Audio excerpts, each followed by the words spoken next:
అందరికీ నమస్కారం. ఇవాళ మనతో ప్రముఖ ఆధ్యాత్మికవేత్త డాక్టర్ ప్రొఫెసర్ సత్యనారాయణ మూర్తి గారు ఉన్నారు. జూలై నెలలో మేన్ రాశి వారికి ఎలాంటి ఫలితాలు ఉండబోతున్నాయో వారి మాటలను తెలుసుకుందాం. గురుగారు నమస్కారం. నమస్కారం మణికంఠ. గురుగారు, జూలై నెలలో చివరి రాశి మేన్ రాశి వారికి మరి ఎలాంటి ఫలితాలు ఉండబోతున్నాయి?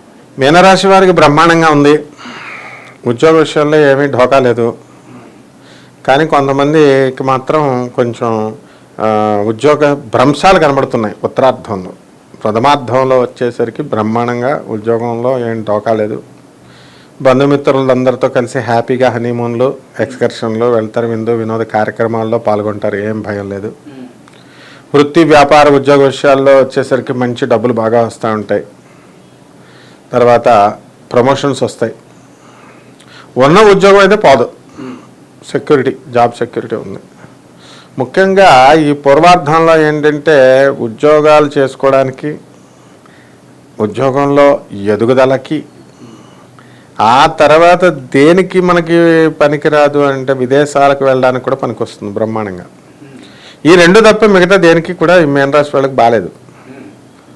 నీలాపనిందలు కలుగుతాయి, భార్యాభర్తల మధ్య ఫైటింగ్లు, మెంటల్ డిప్రెషన్స్, భార్య అనారోగ్యంగా ఉందని చెప్పేసి ఇది. అలాగే ఒక ఉద్యోగం చేస్తున్నప్పుడు ఈ డ్యూటీ ఎప్పుడైపోద్దిరా నాయన అని చెప్పి చూసుకోవడం, ఇది కూడా ఏ మీనరాశి వాళ్ళ మనస్తత్వం అలా ఈ పూర్వార్థంలో ఉంటుందన్నమాట. నన్ను వదిలితే బాగుంటారు బాబు, స్కూల్ పిల్లోడు మీనరాశుడు ఉన్నాడు అనుకో, వాడు మా మాస్టర్లు నన్ను వదిలేస్తే బాగుంటారా అని మేమంతా అలాగే చేసేవాళ్ళం. ఆ విధంగా ఈ యొక్క మీనరాశి వాళ్ళకి మహిళలు తీసుకున్నప్పుడు వీళ్ళంతా కూడా నేను ఇది సాధించాలా అది సాధించాలా అని ఉద్యోగాల్లో చేరారు. ఆ తర్వాత ఇటు ఉద్యోగం చేయలేక, ఇటు ఇంటి పనులు చేయలేక, ఆ ఉద్యోగం వేరే చోట, ఇల్లు ఒక చోట, మళ్ళీ ట్రావెలింగ్ చేయలేక మధ్యలో ఉద్యోగాలు మానేసిన వాళ్ళు చాలామంది ఉన్నారు.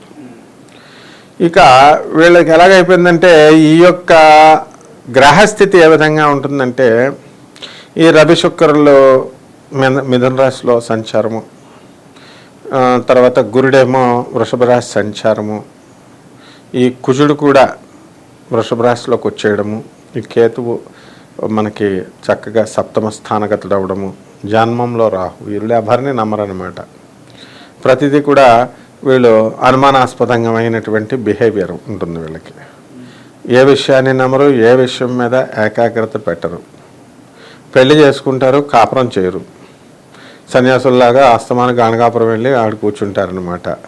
పౌర్ణమికి వెళ్ళాలా ఇలాగని, అమావాస్యకేమో జోగులాంబ గుడికి వెళ్ళాలా, పౌర్ణమికేమో దత్తాత్రేయుడి గుడికి వెళ్ళాలి. ఇక్కడ 4 రోజులు ఉండాలా, అక్కడ 4 రోజులు ఉండాలి. ఇక్కడ ఉద్యోగం ఏమవుతుందో, ఇక్కడ భార్యతో కాపురం చేయాలా, ఇవేమీ ఉండవు అనమాట. కాబట్టి అంటే కాన్సన్ట్రేషన్ ఉండనివాడు, స్థిరత్వంగా అసలు ఉండలేరు. అసలు ఏలినాటి శని ప్రభావంలో అదే రాహు చేసే పని. తర్వాత భార్యాభర్తలు ప్రతి చిన్నదానికి భర్తను అనుమానించేయడం, ఇలా అనేక రకాలుగా కష్టాలు. అంటే శని ఏదో రకంగా వీళ్ళని బాధ పెట్టాలి. అంటే వీళ్ళు ఎలా ఎక్స్పెక్ట్ చేస్తారంటే శనీశ్వరుడు డైరెక్ట్ సినిమాల్లో చూపించినట్టు ఇలా ప్రత్యక్షమై వచ్చి పట్టుకుంటాడు అనుకుంటారు. కాదు, ఎవరో ఒకరిలో ఆదేశిచ్చేస్తాడు. అంటే దూరిపోయి వాళ్ళు ఏదో అంటారు, వీడు అవతలాడు బుర్ర బదలు కొట్టేస్తాడు. ఈ విధంగా ప్రాబ్లం అనేటటువంటిది జరుగుతుంది అనమాట. నెక్స్ట్ ఎక్కువగా ఈ పూర్వార్ధంలో వీళ్ళకి చెస్ట్ పెయిన్ ఎక్కువ వస్తూ ఉంటుంది. అలాగే ఈ మీనరాశి వాళ్ళకి left side of the heart, అంటే ఎడమ చెయ్య, ఎడమ తలకాయకి పెరాలసిస్ స్ట్రోక్ లాగా వస్తుంది. ఎక్కువ మందికి అంటే మనం ఎక్కువ మందిని తీసుకున్నప్పుడు 1% ఆఫ్ దమ్ అనమాట. వాళ్ళకు నరాల వీక్నెస్ ఉన్నటువంటి వాళ్ళందరికీ అది కంగారు పడాల్సినటువంటి అవసరం లేదు. అంటే ఏలినాటి శని సమయంలో ఏదో ఒక ప్రాబ్లమ్స్, ఎక్కువ అనవసరమైనటువంటి విషయాలు ఆలోచించడం వల్ల ఇలాంటి సమస్యలు వస్తాయి. అదే తినేసి వీళ్ళ మనస్తత్వం ఎలా ఉండాలంటే హ్యాపీగా బయట తిరుగుతూ చక్కగా సినిమాలు తీసేవాడు సినిమాలు చూసుకోవాలా, పుస్తకాలు రాసేవాడు పుస్తకాలు చదువుకోవాలా, అలా వీళ్ళు ఉన్నట్లయితే బ్రహ్మాండంగా ఉంటుంది. ఇక విద్యార్థుల దగ్గరికి వచ్చేసరికి ఈ విద్యార్థులు విపరీతంగా చదువుతారనమాట. ఎంత చదివినా మళ్ళీ మర్చిపోతారు. ఇప్పుడు ఫోనులు చూసుకుంటూ కూర్చుంటారు విద్యార్థులు చదవకుండా. ఆ విధంగా ఈ యొక్క విద్యార్థులు ఏంటంటే అయితే ఆ ఫోనుల్లో చూస్తున్న మ్యాటర్ని గుర్తుపెట్టి ఎలా రాస్తారంటే టూరిజం గురించి వ్యాసం రాయరా అంటే టెర్రరిజం గురించి వ్యాసం రాస్తారు. 12th ఫెయిల్ సినిమా లాగా అనమాట. అంటే అదంతా అప్పుడు బుర్ర పనిచేయదు. రకరకాలైనటువంటి కొత్త వాళ్ళు స్నేహితులు అవుతారు. కొత్త వాళ్ళు కొత్త ప్రపోజల్స్ ఇస్తూ ఉంటారు వీళ్ళకి. దాన్ని బట్టి వీళ్ళు బిహేవ్ చేస్తూ ఉంటారు. అంతేగాని స్వతంత్ర మతిభ్రష్టం అంటే వాళ్ళు సొంతంగా ఆలోచించడం మానేస్తారనమాట. ఈ విధంగా మనకి కొత్త వాళ్ళు వచ్చి మనకి నీకు డబల్ వడ్డీ ఇస్తాను, నాకు ఓ 15 లక్షలు మినిమం, అంతకంటే తక్కువైతే నేను తీసుకోనని బిల్డప్లు ఇచ్చేవాళ్ళు ఉంటారు మోసగాళ్ళు. 15 లక్షల కంటే ₹1 తక్కువైనా నేను తీసుకోను, ఒక్క నెలలో డబల్ ఇస్తానంటే 3 కోట్లు ఇచ్చేసిన మహానుభావులు ఉన్నారు. అలాగా వీళ్ళు ఏలినట్సరికి అటువంటి మాయగాళ్ళు దొరుకుతారనమాట. అలాగే వీళ్ళు కొత్త వాహనాలు కొంటారు, కొత్త స్థలాలు కొంటారు. రాజకీయ నాయకుల్లో మంచి గెలుపులు గెలిచిన వాళ్ళు ఉంటారు, పదవులు పొందేటటువంటి వాళ్ళు ఉంటారు. అలాగే చక్కగా అప్పులు ఎక్కువ చేసి, అప్పులోడు ఎక్కడ వచ్చి ప్రజలు అడుగుతాడు కదా ఎల్ఎన్సీలో అడుగుతాడని చెప్పి భక్తుల్లాగా బొట్టు పెట్టేస్తారు మనకులాగా. ఆ పెట్టేస్తే బొట్టు చూసి అమ్మాయిడు భక్తుడు అని మర్యాదగా అడుగుతాడని. ఎక్కువ మంది బొట్టుల బ్యాచ్లో అందరూ కూడా సగం మంది అప్పుల బ్యాచే, అప్పులు తప్పించుకోవడం. మాలల బ్యాచ్ కూడా అంటే అయ్యప్ప స్వామి మాలేసేస్తాడు. మాలేసేస్తే వచ్చి రాగానే ఈడు అప్పుల్లో స్వామి అడగలేం అని మర్యాద ఉంటుందని. అంటే ఈ విధంగా వీడికి కేతువు సప్తమ స్థితిగతుడు అవడం వల్ల ఇలాంటి మాయా జాదు చేస్తూ ఉంటాడు జన్మంలో రాహు అవడం వల్ల. అంతేగాని పర్మనెంట్గా ఇలాగ అప్పులు మనం తీర్చేసుకుందాం, పర్మనెంట్ సొల్యూషన్ చూద్దాం, ఈ అప్పుల సమస్య నుంచి మనం బయటపడదాం, ఇలాంటివి ఏమీ ఆలోచించరు. ఇక భార్యాభర్తల మధ్య ఫైటింగ్లు చేసుకున్నటువంటి వాళ్ళు అంటారు, కోర్టులకు వెళ్ళిపోయినటువంటి వాళ్ళు. భార్యలకు అనుకూలంగా తీర్పులు రావడం జరుగుతుంది ఏలినట్సని కదా అందుకు. ఇక ఈ స్థలాలు కొంటారు, ఇళ్ళు కొంటారు, వాహనాలు కొంటారు, వాహనాల్లో చక్కగా తిరుగుతారు. ఇంక ఇది అది అనే ఉంది, బ్రహ్మాండంగా ఉంది ఈ మీన రాశి వాళ్ళకి. మరి జూలై నెలలో మీన రాశి వారు ప్రత్యేకంగా అమావాస్య రోజు వీళ్ళు ఎటువంటి పరిహారాలు చేసుకుంటే వీళ్ళకి మంచి ఫలితాలు ఉంటాయి అంటారు? మహాకాళి హోమం చేసుకోవాలి, నల్లని వస్త్రాలు ధరించాలి అమావాస్య రోజున. ఆ ప్రొద్దునుంచి మనం సాయంత్రం దాకా ఉపవాసం ఉండాలి. మధ్యాహ్నంలో నాడు కానీ సాయంత్రం కానీ హోమం చేయాలి. హోమం అయిన తర్వాతే భోజనం చేయాలి. ఈ లోపల అన్ని ద్రవ పదార్థాలు తీసుకోవాలి.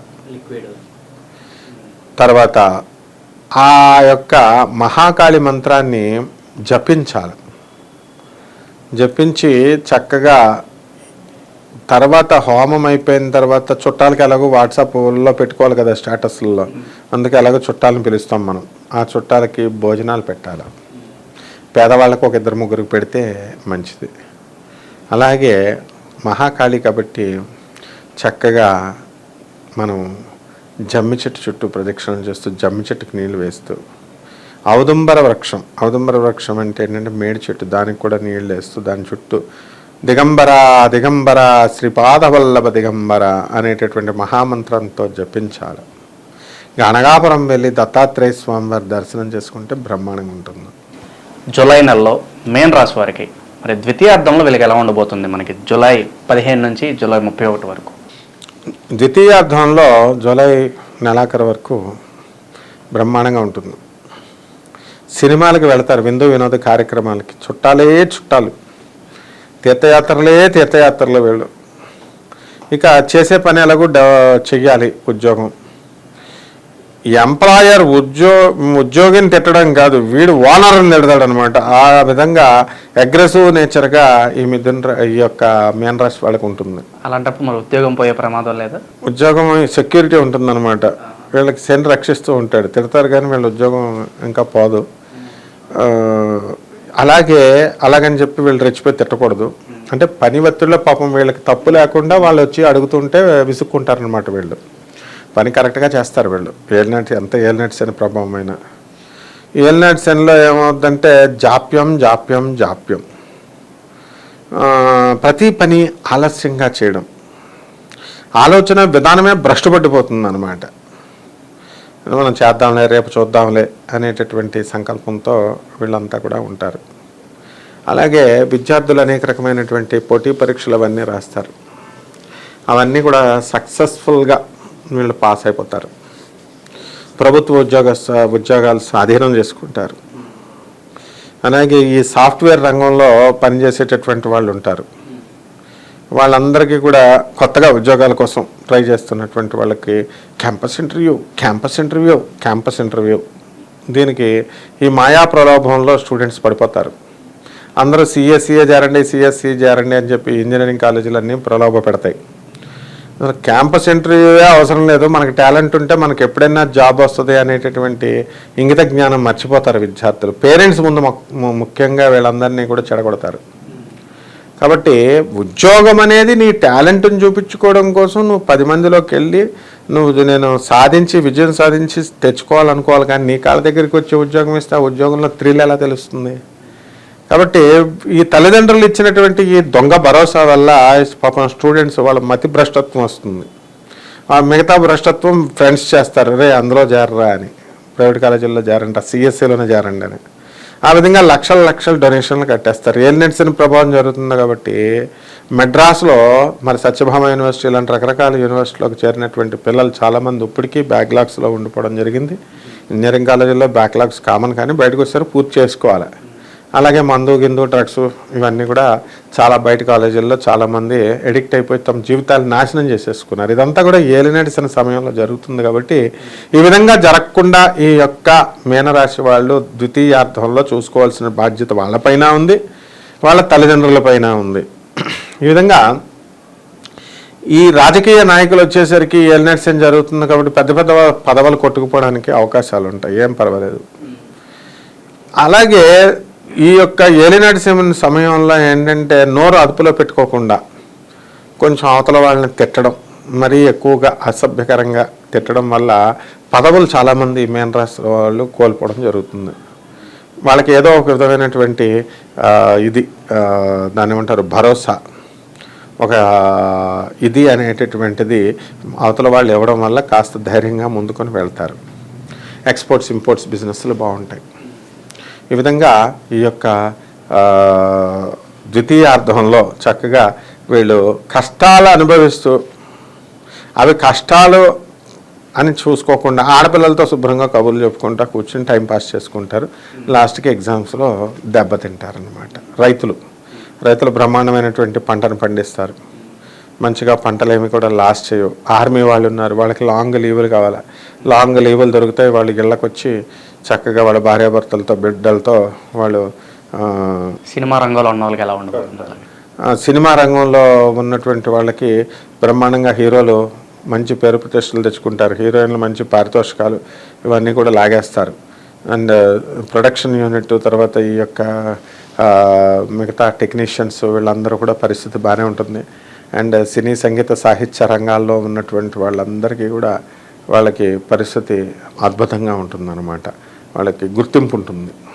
జూలై నెలలో మరి మీన రాశి వరకు ప్రత్యేకంగా పౌర్ణమి రోజు వీళ్ళు ఎటువంటి పరిహారాలు చేసుకుంటే శుభ ఫలితాలు పొందుతారు? పౌర్ణమి రోజున ఈ యొక్క ఏలినాటి శని జరుగుతుంది కాబట్టి వీళ్ళందరూ కూడా శనికి జపం చేసుకోవాలి, శని స్తోత్రాలు చదువుకోవాలి. శనికి కిలోంపావు నల్ల నువ్వులు నల్లని వస్త్రాన్ని పేద బ్రాహ్మణులకి ఉదయం శనివారం నాడు 8 గంటలకి దానం చేసుకోవాలి, లేదా అమావాస్య రోజున దానం చేసుకోవాలి. అమావాస్య రోజున మన్యుశక్తంతో అభిషేకం చేసుకోవాలి. అదేవిధంగా ఆంజనేయ స్వామి వారిని చక్కగా మనము ఇంట్లో జపం చేసుకోవాలి. శని ఎవ్వరిని వదిలే సమస్య లేదు కాబట్టి శనికి డైరెక్ట్గా ఈ యొక్క ఓం శనేశ్వరాయ నమః అనేటటువంటి మహామంత్రంతో మనం పూజ చేసుకోవాలి. అలాగే మనకి శనివారం నాడు ఆంజనేయ స్వామి వారి ఆరాధన చేయమన్నాను కదా, అప్పాలు తయారు చేసే అప్పాలు ఆంజనేయ స్వామి వారి మెడలో వేయడం ద్వారా మనకి వీళ్ళందరూ కూడా పరిస్థితి చాలా బ్రహ్మాండంగా మారుతుందన్నమాట. జూలై నెలలో మీన రాశి వారికి ఎలాంటి ఫలితాలు ఉంటాయో తెలియజేసినందుకు ధన్యవాదాలు గురుగారు. ధన్యవాదాలు.